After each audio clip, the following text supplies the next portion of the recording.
Ushobora kwibaza impamvu twisanze muri ibi bintu cyangwa se ahantu.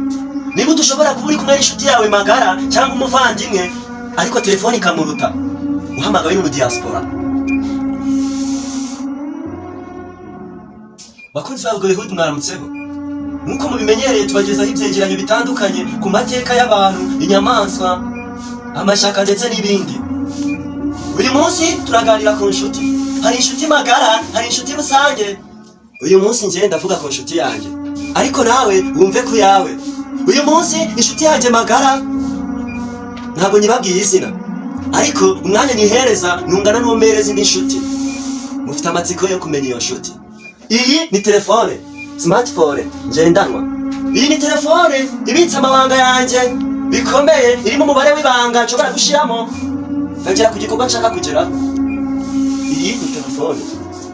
Iyi ni telefone naganira n'inshuti yanjye, ariko nayo ntinyirengagize nkaba ntayitaba. Inshuti yanjye ngayininira nkayisaba n'akanya gatoya kubi, ndetse nkavugana na telefone yanjye. Akazi se, business cyangwa urukundo. Iyi ni telefone. Ushobora kwibaza impamvu twisanze muri ibi bintu cyangwa se ahantu. Niba ushobora kuba uri kumwe n'inshuti yawe magara cyangwa umuvandimwe ariko telefone ikamuruta, uhamagawe no mu diaspora. Ushobora guhamagarwa na boss wawe cyangwa n'inshuti yawe yindi iri mu mahanga kubera icyubahiro uyihereza bitewe na telefone.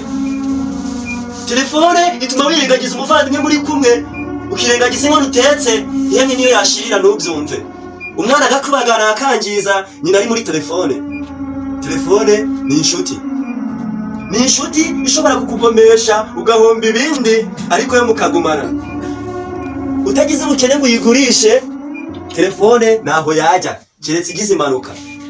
Niyo utayifite urahangayika ugateseka, ugasaba amayinite.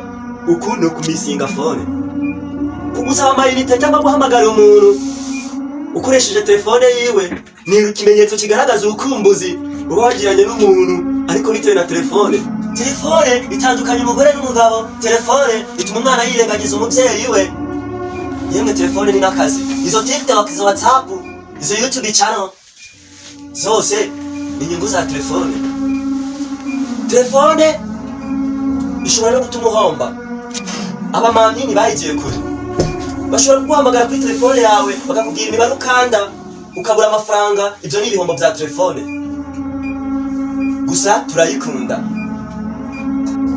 kuko ukuntu ukunda inshuti yawe uyifuriza iterambere, nanjye nshaka guteza imbere inshuti yanjye.